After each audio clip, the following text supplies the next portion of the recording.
Hi കൂട്ടുകാരെ, പുതിയൊരു വീഡിയോയിലേക്ക് എല്ലാവർക്കും സ്വാഗതം. അങ്ങനെ എല്ലാവരും കൂടി നിൽക്കെ മിഥുൻ്റെ അമ്മ വന്നിട്ട് പറയാണ്, ഇനിയിപ്പോൾ വിവാഹം നടക്കില്ല, മിഥുവിനെ ഇവിടെ കാണാനില്ലെന്ന് പറയാൻ കേട്ടോ.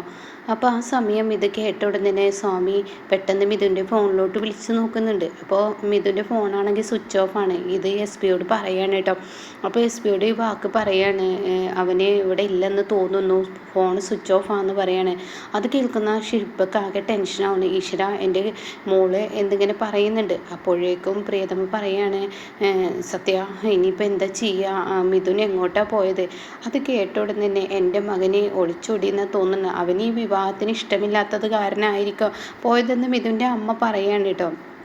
അതുകൊണ്ട് ഇനി അവനെ കിട്ടത്തില്ല എന്നുള്ള വാക്ക് അവിടെ പറയുമ്പോൾ ഉടൻ തന്നെ എസ് പി പറയാണ്, യാതൊരു വിട്ടുവീഴ്ചയില്ല, അവനിവിടെ എത്തിയിരിക്കണം, അവനിവിടെ എത്തിയില്ല ഇല്ലെങ്കിൽ ഈ എസ് പി ആരാണെന്നറിയും.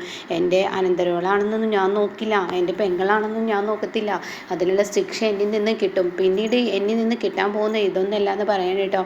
ഇത് കേൾക്കുന്നതിനോട് കൂടിയിട്ട് ഇവിടെ കീർത്തിയുടെ അമ്മ പ്രിയതമ്മ പറയാണ്, മോളെ നമുക്ക് ഈ വിവാഹം വേണ്ട മോളെ, ഈ വിവാഹം അവന് വലിയ താല്പര്യമില്ലെന്ന് തോന്നുന്നു, നീ സ്നേഹിച്ചു എന്നൊക്കെ പറയുന്നത്, പക്ഷെ വന്നത് മുതൽ അവൻ ഞങ്ങൾക്ക് മുഖം കാണിക്കുകയോ സംസാരിക്കുകയോ ഒന്നും ചെയ്യുന്നില്ല. അപ്പോൾ അത് കേൾക്കുന്ന കീർത്തിയുടെ അച്ഛൻ പറയണേ, നീ എന്തോന്ന് സംസാരമാണ് ഈ സംസാരിക്കുന്നത്?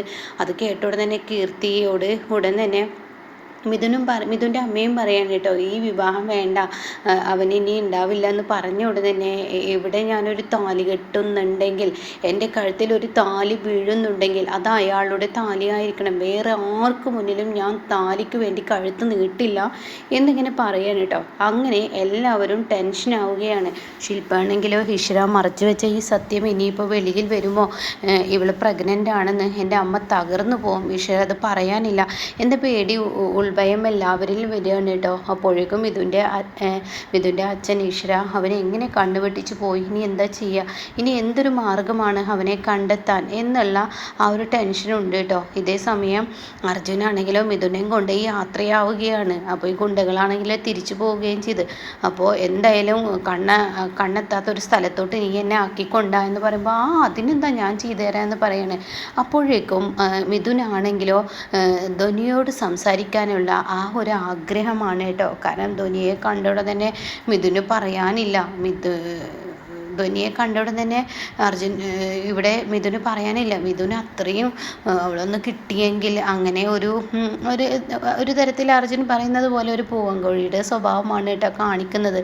അങ്ങനെ അത് മുട്ടാനായി നടക്കുക തന്നെയാണ് കേട്ടോ. അപ്പോൾ ധ്വനിയോട് ഓരോ കാര്യങ്ങൾ ഇങ്ങനെ ചോദിച്ചും കൊണ്ടിരിക്കുകയാണ്. ഇതങ്ങ് അർജുന് പിടിക്കില്ല. കാരണം ധ്വനി എന്ന് പറയുന്നത് ഒരു പൊട്ടി പെണ്ണാണ്, എല്ലാവരെയും പെട്ടെന്ന് വിശ്വസിച്ച് പോകും. നിഷ്കളങ്ക മനസ്സായതുകൊണ്ട് തന്നെ ഇവൻ്റെയും വലയിൽ ധ്വനി വീഴുമെന്ന് ഉറപ്പാണ്. അതുകൊണ്ട് തന്നെ അർജുൻ സംരക്ഷിക്കുകയാണ് കേട്ടോ. അപ്പോൾ അർജുൻ പറയാണ്, അതെ, ഇങ്ങനെയുള്ള ചോദ്യങ്ങൾ, ഇങ്ങനെയുള്ള ടച്ച് ചെയ്ത് സംസാരിക്കാനുള്ള പ്രവൃത്തിയൊന്നും വേണ്ട, മിഥുൻ സാർ ഇവിടെ നിന്നോ, മിഥുൻ സാറിൻ്റെ താലി കെട്ട് നടക്കരുത്, അത്രയല്ലേ വേണ്ടുള്ളൂ എന്ന് പറയാൻ കേട്ടോ. ഇതേ സമയം എസ് പിയെ മാറ്റി നിർത്തിയിട്ട് ശില്പ ചോദിക്കുകയാണ്, അല്ല സാറേ, ഇനി ഞങ്ങൾ എന്താ ചെയ്യേണ്ടത്, അവൾ ഗർഭിണിയാണ്, അവന് മുങ്ങി, ഇനി എന്ത് ചെയ്യും, അവന് താലി കെട്ടിയില്ലാണെങ്കിൽ എൻ്റെ അനിയത്തി ഇനി എന്താ ചെയ്യുക എന്നൊക്കെ എങ്ങനെ ചോദിക്കുന്നുണ്ട് കേട്ടോ. ഈ സമയം എസ് പി പറയണം, അവൻ എന്നിൽ നിന്ന് ഒരിക്കലും രക്ഷപ്പെടില്ല, ഞാൻ ഈ താലി കെട്ട് നടത്തുമെന്ന് പറഞ്ഞിട്ടുണ്ടെങ്കിൽ, നിങ്ങൾക്ക് ഞാൻ വാക്ക് തന്നിട്ടുണ്ടെങ്കിൽ അവനിവിടെ മുഹൂർത്തത്തിന് മുന്നേ ഇവിടെ എത്തും, അതിനുള്ള പണിയൊക്കെ ഞാൻ ചെയ്തോളാം എന്ന് പറയണം കേട്ടോ. ഇതേ സമയം ശില്പയാണെങ്കിലോ കീർത്തിയെ ഒരു സൈഡിലോട്ട് കൊണ്ടുപോവാണ്. മോളെ, ഞാൻ എന്നോടൊരു കാര്യം പറയട്ടെ, ഈ ചേച്ചി പറയുന്നത് നീ കേൾക്കുമോ, അവനെ വിശ്വസിക്കാൻ പറ്റില്ല, അവനെ താലി കെട്ടുന്ന സമയത്ത് പോലും അവൻ ചതിക്കുകയാണ് മോളെ ചെയ്യുന്നത്, അവന് മുന്നിൽ നീ താലിക്ക് വേണ്ടി കഴുത്ത് നീട്ടിക്കഴിഞ്ഞാൽ നിൻ്റെ ജീവിതം തന്നെ ഹോമിക്കും, അത് ഉറപ്പുള്ള കാര്യമാണ്. അതുകൊണ്ട് ഈ ചേച്ചിക്ക് പേടിയാണ്, നിൻ്റെ ഈ വയറ്റുള്ള ഈ കുരുന്ന് ജീവനെ ഇല്ലാതാക്കി ഒന്നും തന്നെ സംഭവിച്ചിട്ടില്ല എന്ന മട്ടിലെ നമുക്ക് കാര്യങ്ങൾ മുന്നോട്ട് കൊണ്ടുപോവാം, എനിക്ക് തോന്നുന്ന അതാണ് എന്നൊക്കെ പറയുമ്പോൾ ഉടൻ തന്നെ, ഇല്ല ചേച്ചി, എനിക്കൊരു ജീവിതമുണ്ടെങ്കിൽ അത് അയാളുടെ മുന്നിൽ തന്നെ ഞാൻ ജീവിച്ചു തീർക്കും, ഞാനൊരു നാട്ടുമ്പുറത്തുകാരിയാണെന്ന് ചേച്ചിയോട് പലവട്ടങ്ങളും ഞാൻ പറഞ്ഞിട്ടുണ്ട്, അതുകൊണ്ട് തന്നെ എനിക്ക് ഈ കുരുന്ന് ജീവനൊന്നും നശിപ്പിക്കാൻ കഴിയില്ല, എൻ്റെ ഉദരത്തിൽ ആദ്യമായി പിറന്ന ഈ കുഞ്ഞിനെ എനിക്ക് വേണം, അതുകൊണ്ട് തന്നെ അയാൾക്ക് മുന്നിൽ അയാൾ തന്നെ എൻ്റെ കഴുത്തിൽ താലി കെട്ടണം, അല്ലെങ്കിൽ എനിക്കൊരു താലി കെട്ടില്ല എന്ന് പറയാൻ കേട്ടോ. ഇതേ സമയം ശില്പ ആകെ ടെൻഷനാവുകയാണ്. ഈശ്വര, അമ്മയോടും അച്ഛനോട് ഈ സത്യങ്ങൾ വെളിപ്പെടുത്താനും പറ്റത്തില്ല, ഇനി എന്താ ചെയ്യുക എന്നുള്ള ആ ടെൻഷനാവാണ്. അപ്പോഴേക്കും ഇതിൻ്റെ അമ്മ ഒരു സൈഡിലോട്ട് നിന്ന്, ഈശ്വര എൻ്റെ കുഞ്ഞ് രക്ഷപ്പെട്ടു, എന്തായാലും ഇനി ചൈത്ര ബേട്ടിയുടെ കഴുത്തിൽ താലി കെട്ടാ, ഈ രണ്ട് പെണ്ണുങ്ങളെ എങ്ങനെ എങ്ങനെയെങ്കിലും ഇവിടെ നിന്ന് ഓടിക്കാൻ നോക്കണം. അതിന് ആദ്യം ഈ പറയുന്ന കീർത്തിയുടെ അച്ഛനെ ഒന്ന് ചൂടാക്കാം, അതായിരിക്കും നല്ലത് എന്നിങ്ങനെ കരുതുകയാണ്. അപ്പോഴേക്കും സദാശിവൻ അങ്ങോട്ടേക്ക് വരികയാണ് കേട്ടോ. അതെ, നിന്നോടൊരു കാര്യം ചോദിക്കട്ടെ? എന്താണാവോ? അതെ, നീയും നിൻ്റെ മകനും കൂടി കളിക്കുന്നത് SP-യോടാണെന്ന് ചിന്തിക്കണം. അയാൾക്ക് പണവും പവറും കൂടുതലാണ്. അതുകൊണ്ട് തന്നെ നിൻ്റെ മകനെ ഒന്നും അല്ലാതാക്കാനും ഈ SP വിചാരിച്ചാൽ കഴിയും. അതൊക്കെ ശരിയായിരിക്കും എന്ന് വെച്ചിട്ട് ഈ ദരിദ്ര കുടുംബത്തിലെ വീട്ടിൽ നിന്ന് ഞാൻ കല്യാണം കഴിക്കണോ? അതൊന്നും എൻ്റെ മകനെ സമ്മതിക്കില്ല. ചൈത്ര ബേട്ടിയെ തന്നെ അവന് കല്യാണം കഴിക്കണം. അതാണ് എൻ്റെ ജീവിതത്തിലെ ആഗ്രഹം. അതിന് SP-യുടെ മകളാണ് ഈ ചൈത്ര. അതൊക്കെ എനിക്കറിയാം, വളച്ചിട്ട് പിടിക്കാനൊക്കെ എനിക്കറിയാമെന്ന് പറയാം കേട്ടോ. ഈശ്വര, നല്ലൊരു കുട്ടിയായിരുന്നു. ആ കുട്ടിയെ പോലത്തെ ഒരു കുട്ടിയാണ് ഞാൻ എൻ്റെ മകൻ്റെ പെണ്ണായി വരാൻ ആഗ്രഹിച്ചത്. അതും നടന്നില്ലല്ലോ ഈശ്വര എന്നിങ്ങനെ മിഥുൻ്റെ അച്ഛൻ ചിന്തിക്കുകയാണ് കേട്ടോ. ഇതേ സമയം മിഥുൻ്റെ അമ്മ വേഗം ചെല്ലുകയാണ് ഈ പറയുന്ന കീർത്തിയുടെ അച്ഛൻ്റെ അടുത്ത്. അതെ, ഈ വിവാഹം ഒരു കണക്കിന് നടക്കാതിരിക്കുകയാണ് നല്ലത്. ഇത് നടന്നാലേ നിങ്ങളുടെ ഭാര്യ ഒരുപക്ഷെ നിങ്ങൾക്ക് കൈവിട്ടു പോവും. എൻ്റെ ബേട്ടയുണ്ടല്ലോ, എൻ്റെ ആങ്ങളെയുണ്ടല്ലോ, എൻ്റെ ആങ്ങളെയും അതുപോലെ തന്നെ ഈ പറയുന്ന നിങ്ങളുടെ ഭാര്യയും കൂടി മുമ്പുള്ള ബന്ധം പറഞ്ഞത് കേട്ടില്ലേ? ശില്പ അവരുടെ മകളാണെന്നല്ലേ പറഞ്ഞത്. അപ്പോൾ അതുകൊണ്ട് തന്നെ അവർ ആ ബന്ധം വീണ്ടും തട്ടിക്കൂട്ടി എടുക്കും. അപ്പം നിങ്ങളെ ചതിക്കും. അതുകൊണ്ട് ഈ വിവാഹം നടക്കാതിരിക്കുകയായിരിക്കും ഏറ്റവും നല്ലത്.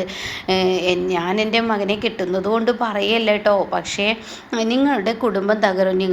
നിങ്ങളുടെ മകൾക്ക് ഒരു ജീവിതം കിട്ടുമോ? നിങ്ങളുടെ ഭാര്യയെ നിങ്ങൾക്ക് നഷ്ടപ്പെടുമെന്ന് പറയാം കേട്ടോ.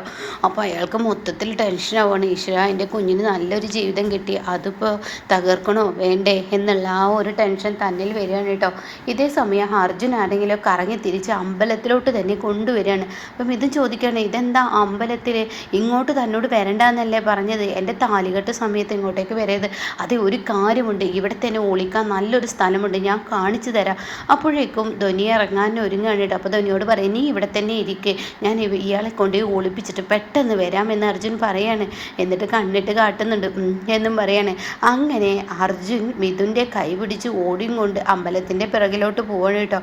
ഇവരെല്ലാവരും ഇനി എന്താ ചെയ്യാന്ന് അറിയാതെ ഇവരെല്ലാവരും പകച്ചു നിൽക്കുമ്പോൾ ഈ അമ്പലത്തിൻ്റെ ബാക്ക് സൈഡിലൂടെ അർജുൻ ഓടിക്കൊണ്ട് മിഥുനെ കൊണ്ടുവരാൻ കേട്ടോ. അതാ ചെറുക്കൻ ഇവിടെയുണ്ട്, മുഹൂർത്തത്തിന് സമയമായോ? ആ സമയം മിഥുൻ്റെ അമ്മക്ക് പറയാനില്ല. ഈശ്വര, എന്താ ഇപ്പോൾ ഈ ഉണ്ടായത്? ഇവൻ എന്തിനാ അങ്ങോട്ടേക്ക് വന്നത്? ഇതാ ഞാനും ഈ നിൽക്കുന്ന മിഥുനും കൂടി ഒന്ന് ഈ അമ്പലം ചുറ്റിയതാണ് എന്ന് പറയണേട്ടോ. അപ്പോഴേക്കും ശില്പ പറയണേ, മിഥുൻ വന്നിരിക്കുന്നു എന്ന് പറയണേ. ഇതേ സമയം മിഥുൻ്റെ അച്ഛന് സന്തോഷമാവാണ്, SP-ക്കും പറയാനില്ല. ഇതേ സമയം അർജുനാണെങ്കിൽ സ്വകാര്യമായി SP-യുടെ അടുത്ത് വന്ന് പറയണേ, ഇവനെ ഒളിച്ചോടാനുള്ള പരിപാടിയാണ്, കൈയോടെ ഞാനങ്ങ് ഓട്ടിക്കൊണ്ടുവന്നതാ. എന്നെ ഏൽപ്പിച്ച ആ പണിയുണ്ടല്ലോ അത് ഞാൻ ഭംഗിയായി ചെയ്തു. ഇനി എന്തായാലും മുഹൂർത്തമായെങ്കിൽ താലികെട്ട് നടക്കട്ടെ എന്ന് പറയാൻ കേട്ടോ. അങ്ങനെ അർജുൻ്റെ റോള് തുടരുമ്പോൾ അർജുനോട് ചെറിയൊരു ഇഷ്ടമൊക്കെ ശില്പക്ക് വന്ന് തുടങ്ങുകയാണ് കേട്ടോ. ശില്പയുടെ ഉള്ളിൽ ഒരു നല്ല മനസ്സുള്ള ഒരാളാണെന്ന് ശില്പക്ക് തോന്നി തുടങ്ങുകയാണ് കേട്ടോ.